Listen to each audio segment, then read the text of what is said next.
An old mystery finally has an answer. And then we take a look at 2 cases of matrimony gone wrong. First off, what would happen if your spouse suddenly gained the ability to read your mind? And then we travel to Louisiana to meet a young couple finally buying their very first home.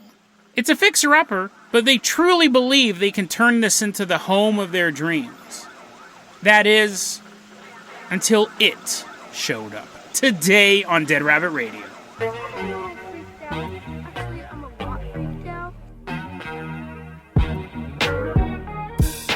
Hey everyone, welcome back to another episode of Dead Rabbit Radio. I'm your host, Jason Carpenter. I'm having a great day. I hope you guys are having a great day too. Hope you guys have some exciting stuff on the horizon. First off, let's give a shout out to one of our newest Patreon supporters coming into Dead Rabbit Command right now. He's edible, he's large and in charge. It's Pizza Party. Everyone give a big round of applause to Pizza Party. Take a big bite out of him. Pizza, you're going to be our captain, our pilot this episode. If you guys can't support the Patreon, that's fine too. Just help spread the word about the show. Really helps out a lot. Talk about it online. We have flyers you can print out in the show notes, post those up around town.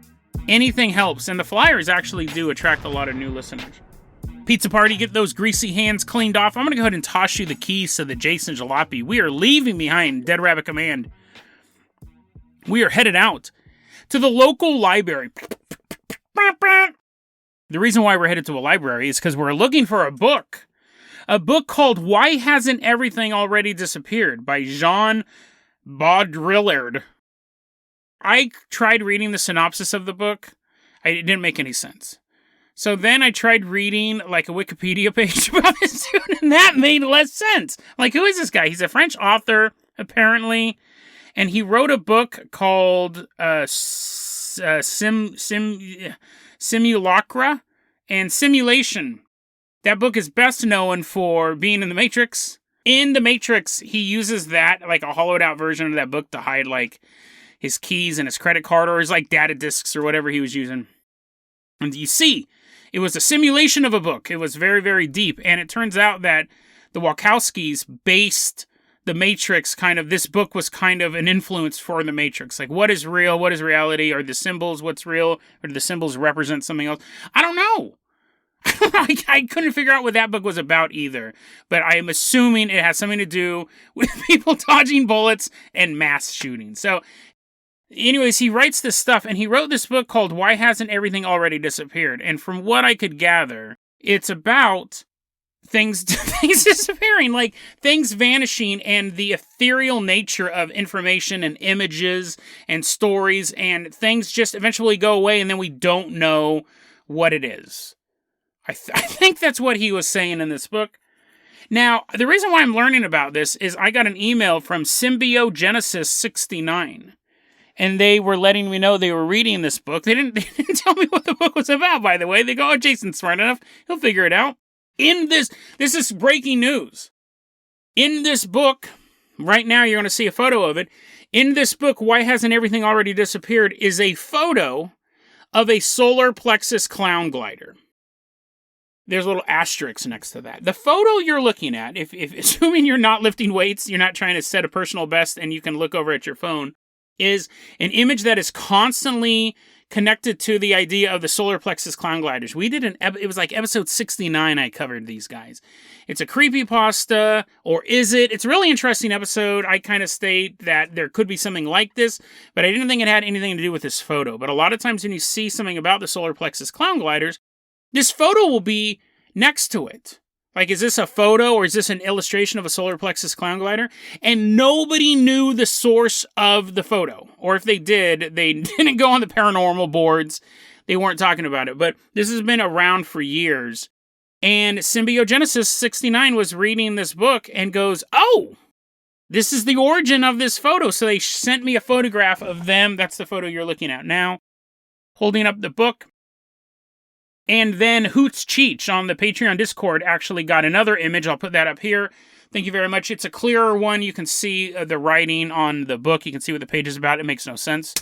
But, so that's it. We now know, and I think that's what we all figured, right? That it was just a Photoshop that someone had made. But it's so fascinating that now we know where that photo came from. It's always been linked to this creepypasta. It came from this book. And the book is about the nature of things just kind of vanishing, the origin of things just disappearing. And it's so fascinating that a photo in a book about things disappearing, its entire backstory disappears, its source disappears, and it's linked to the Solar Plexus Clown Glider thing. And one of the listeners of this show just happened to be flipping through the book, going, I don't understand it either, but I have a book report due tomorrow. Oh no, I'll just look at the pictures. And so the origin disappeared of the photo, just like the book would have predicted. And I'm wondering if it was intentional, honestly. I'm curious about that. And I have these images linked in the show notes as well, so if you want to take another look, or if the next time you see people talking about Solar Plexus Clown Gliders, you can share this bit of information. Over the weekend, I posted this on X. Like, I couldn't wait to tell this story. I posted this on the X board, and we had a pretty good discussion out of it, because we'd been wondering what this photo or drawing was this whole time, and it was from this book. So really, really cool. Symbiogenesis69 for finding that. Really, really appreciate having one more piece of that mystery. What is a Solar Plexus Clown Glider? Pizza Party, I'm going to go ahead and toss you the keys to the Dead Rabbit Dirigible. We're leaving behind the local library. We are headed all the way out to Anytown, USA. I mean, for your imagination, it could be in the same town with the local library. This could actually be your neighbor. There's the person online who goes by the name Leia Cares, so we'll just say that her name's Leia. And she posted this online. She said, I can read my boyfriend's mind. You go, Jason, that's weird. One, that she can read her boyfriend's mind. Two, in the intro, you said they were married. What type of quality control do you have on this show? And I tell you, yeah, that is weird that she can read her boyfriend's mind, right? So she posts this, she goes, I can read my boyfriend's mind, which is creepy, right? Everyone wants to read other people's minds, but no one wants to have their mind read. And imagine if it was your significant other. There's actual stakes there. If some random stranger read your mind, and who cares, right? But if your significant other sitting next to you knows what you're thinking at all times, knows when you start daydreaming, when she's droning on and on about something, or she's talking about that stupid show she's watching, or whatever. But what if she knew for a fact that you were thinking about anything but her 99% of the time? It would be awful. You go, Jason, maybe you should spend more time thinking about her. Well, no. I think the onus is still on her. She shouldn't be a telepath. Well, Leia here says that she's a telepath. And I'm focusing on why you want your girlfriend to be a telepath. I guess I've kind of buried the lead. There's a human who can read minds. There's a human who has the ability to read another human's brain. And you want proof of this, right? You want proof of this, so she gives some proof on this post. She says sometimes she's sitting next to her boyfriend, and she thinks, put your arm around me. And he puts his arm around her. Now you go, Jason, that's what good boyfriends do, right? They put their arms around their girlfriends. Yes, but the power of thought, you're ignoring that. See, before this, all he would ever do was hold her hand. But this particular time, she thought, put your arm around me. Put your arm around me. She did that. She did that for 15 minutes. And then finally, he put his arm around her. I'm starting to think that he might be the telepath. He's like, oh my God, if you think that one more, fine, I'll just put my arm around you. You got disgusting, sweaty shoulders, but otherwise you're just going to drive me crazy with your chance. For 15 minutes, put your arm around me, put your arm around me. So, but it works, right? And then once, that's not proof, bro? Come on, man. Why are you even listening to this? Why are you even listening to this podcast? What, you don't believe in the paranormal? That's total proof. But sure, I'll give you more. This woman was out with her boyfriend, and they're with a bunch of other friends, and everyone's talking. Everyone's talking to each other. And she's standing there silently, and she thinks, can you hear me?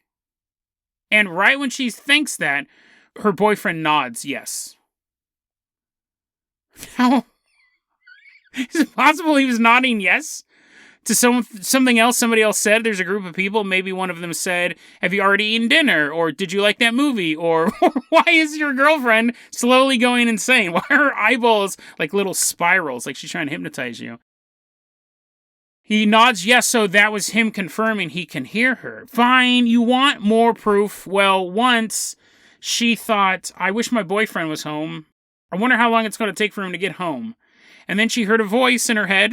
That's always the best way for these stories to evolve. First, she's putting random actions and trying to find some order in the universe. Now there's voices in her head. And the voice goes, 5 minutes. And will you believe this? 5 minutes later, 5 minutes after an alien voice appeared in her brain and spoke in a voice not her own, her boyfriend showed up 5 minutes later.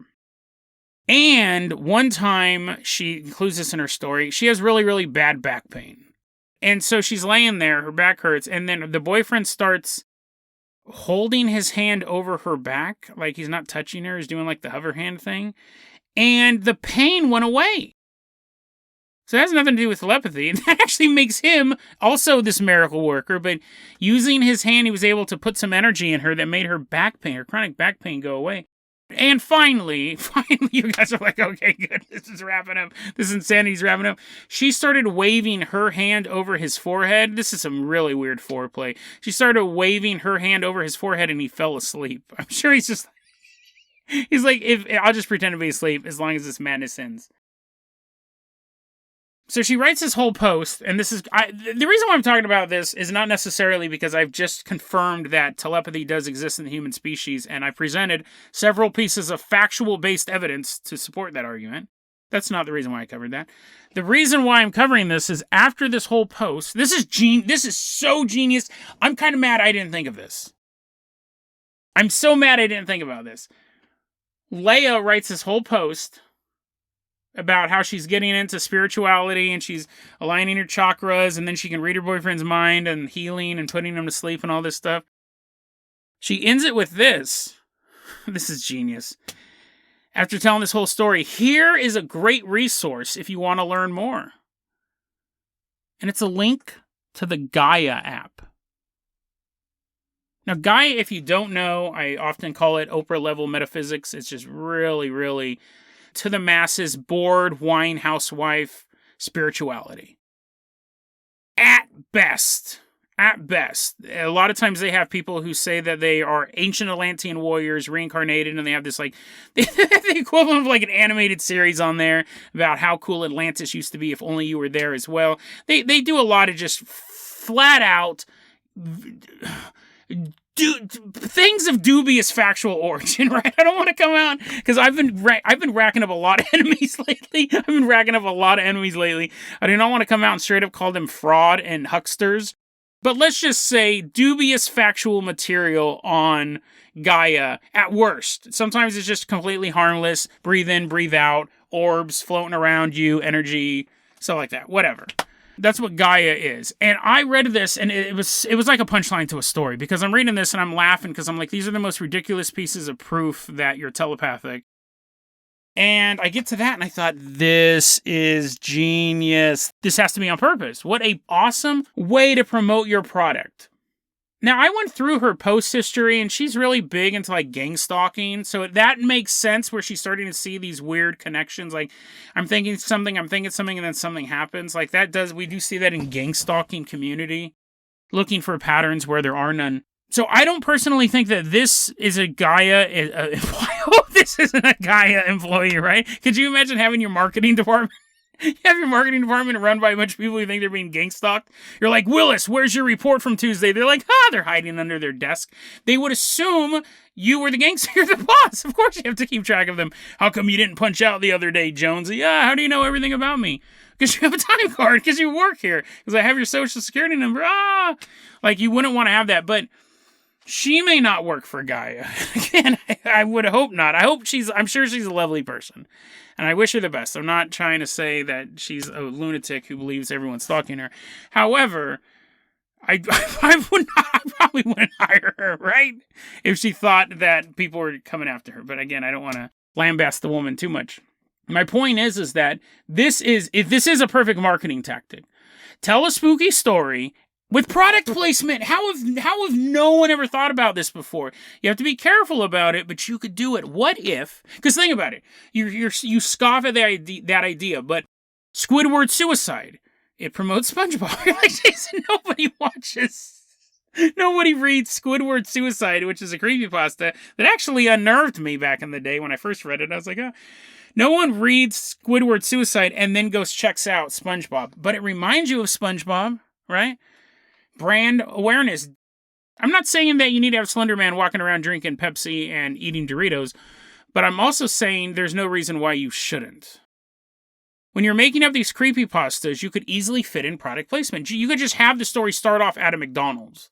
And then they're like getting on the bikes. The kids are investigating Slender Man. They get on their bikes and they go out to the forest and they're like, oh man, my shoes sure are wet. The other kid's like, I have Nikes. They don't get wet at all. And you wouldn't even think that it was an ad. And then as one of the kids is getting his guts ripped out by Slender Man, he's like getting just his clothes ripped to shreds and these long talons are digging into young flesh and pulling out intestines. This other guy goes, maybe if he had Levi's, maybe if he had durable Levi jeans on, it wouldn't have been able to get to his tasty, tasty abdomen. He's like, save me, save me. You could work this in, and it would make more sense with stuff like this. You could easily write these. I think my house is haunted. But I got rid of it, and the way I got rid of it was I went to use this service. Because the fact is, someone posted on No Sleep, someone posted on a fictional Reddit board, the story of staircases being found in the middle of nowhere. 2 weeks ago, I watched a movie based on that premise. That was something that someone wrote as a fictional story, and it became such a meme. People believe that it's real. People think that those stories are actually real. And it's so part of the horror consciousness, they made a movie about it. So these things can be marketed. And if it can be marketed, put marketing in it. This is genius. This is genius level marketing. Now, I don't know how many people subscribe to Gaia from this post, but it's probably more than one. The post got someone to click on that link and to someone to download the free Gaia app. See if they can also read their boyfriend's mind. It's fascinating marketing. I don't necessarily think this person works for Gaia, but I think we're going to see more of this in the future, honestly, because this is super, super smart. These stories go viral so quickly, and if one really catches on, I mean, you can have it backfire too, right? With Wayfair. Wayfair forever is going to be associated with child trafficking on the conspiracy theory side of things. They'll never shake that. They'll never shake that. But imagine if that was a good thing. Imagine if the conspiracy theory was somehow that Wayfair stopped child trafficking. Like the conspiracy was different. And when you read the conspiracy theory about child traffickers coming over from Nairobi and they have this big shipment and then there were some Wayfair employees who stopped them. It turns out that they have a group of people. And that was the conspiracy theory, how they're waging a secret war against the deep state. It'd be perfect marketing for them.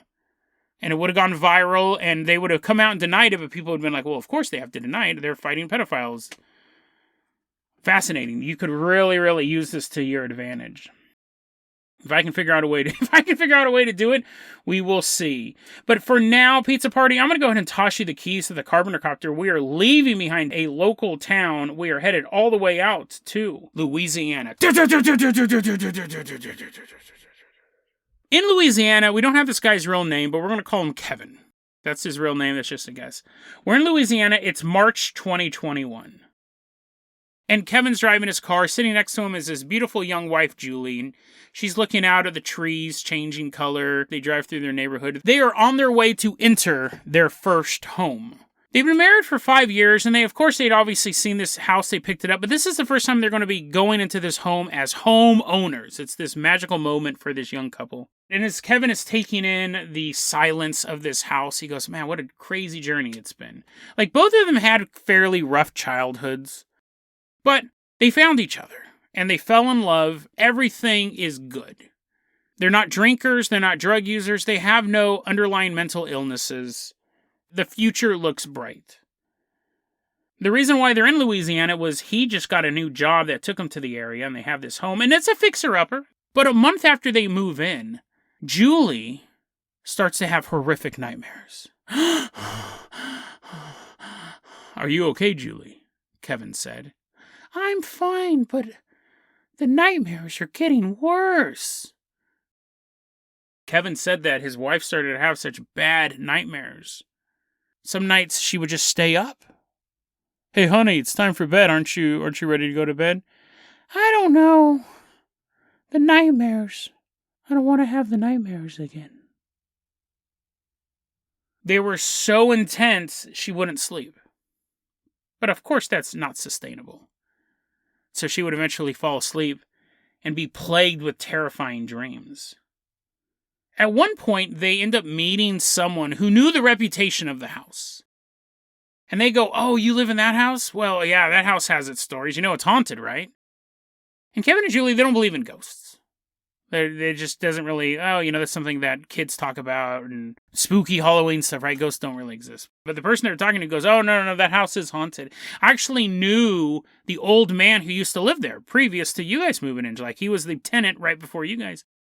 And he was an old man, and he would always complain about the ghosts. He would always complain about not feeling comfortable there, but he was old and stubborn, and he didn't want to move, so he just dealt with it. But again, they just kind of laugh off the story. It's something that the kids in the neighborhood are talking about. Maybe the old man was losing it, right? Maybe he had a bit of dementia. Over time, Kevin starts to become concerned for his wife. Now, the nightmares are less frequent, but sometimes in the middle of the night, he'll just wake up.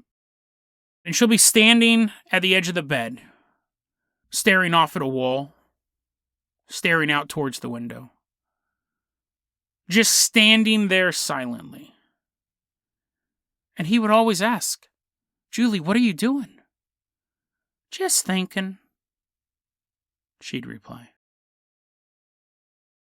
Something seemed off about her during the day as well. Sometimes he would catch her talking to herself, muttering to herself. Now, that's something that people do, but he had never witnessed her kind of just talking to herself while she's in the kitchen or talking to herself while she's sitting in the living room. It's odd to him. It's an odd escalation. One day he comes home from work. Didn't show up early. It was a normal day for him to be coming home. Begins walking through the house. Now, one of the rooms they were working on, they were planning on painting, so they had moved nothing into this room. They wanted to paint the walls. And while he was at work, his wife was doing that. His wife was painting this room. And he comes in the front door and he begins walking through the house, and he hears his wife talking. Their voice is coming from the empty room that she's painting, and he begins to walk through the house, and he can hear her talking. And then the hair on the back of his neck sticks up when he hears another voice coming from the room. He doesn't recognize the voice, but he can tell it's a male voice. It's deep. He begins walking towards the door, and he can hear this conversation continue. His hand reaches for the doorknob, and then he hears, clear as day, "He's coming." Kevin flings the door open, and there, in the empty room, save for a few drop cloths and paint cans, stands his wife, all alone. She looks pissed off at him. And when he asks who she was talking to, she simply responds, "Nobody," and goes back to painting the walls. This post ends with him saying, I don't know what to do. I don't believe in ghosts, so I went the route of maybe there's some sort of leak. Set up a carbon monoxide detector, nothing. Had the house checked for radon, nothing. It has to be something real, right? Is my wife losing her mind? Am I? Is there some sort of medical problem? It can't be ghosts. It can't be ghosts. What is happening to my wife? It's super interesting because this was originally posted on Reddit in the relationship subreddit.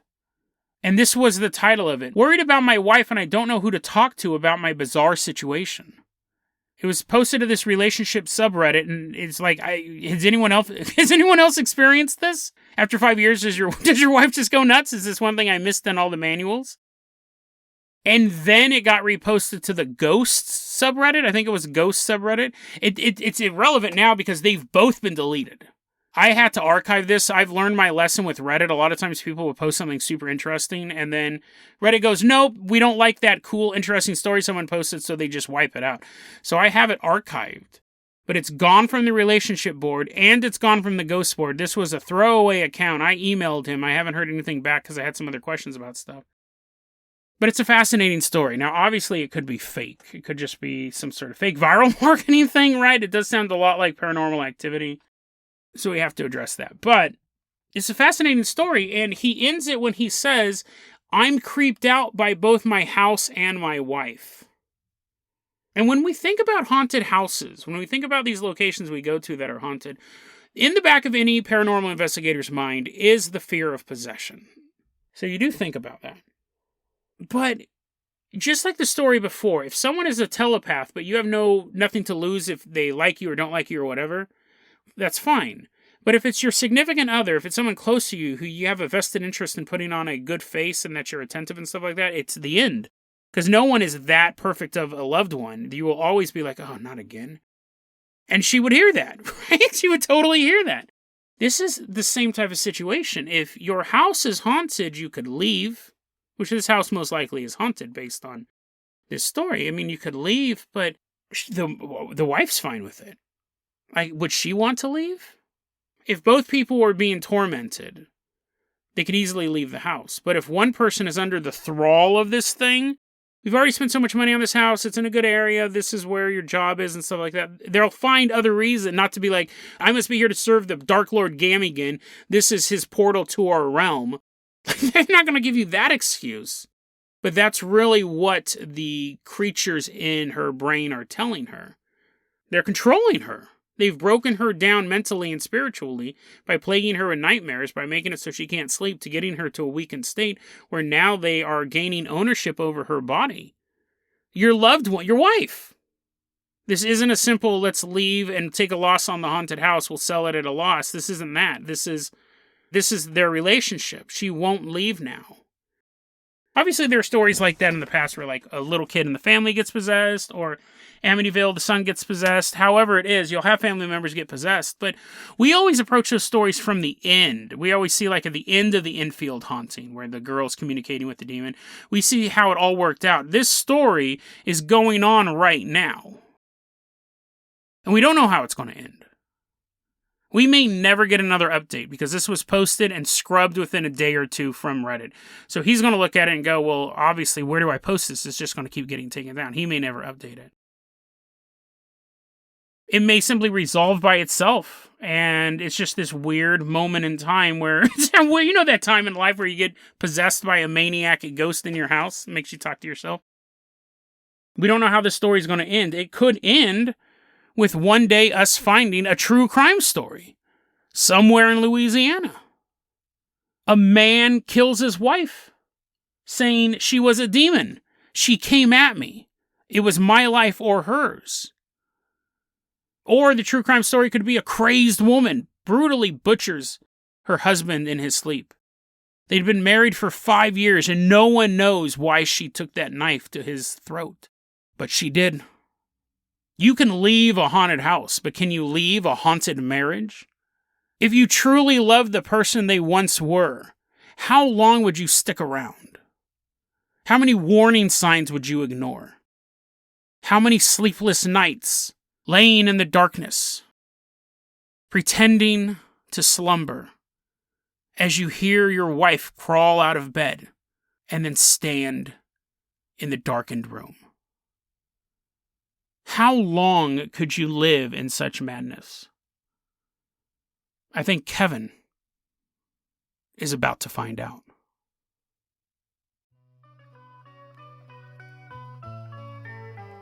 DeadRabbitRadio@gmail.com is going to be our email address. You can also hit us up at Facebook.com/DeadRabbitRadio. TikTok is @DeadRabbitRadio. Dead Rabbit Radio is the daily paranormal, conspiracy, and true crime podcast. You don't have to listen to it every day, but I'm glad you listened to it today. Have a great one, guys.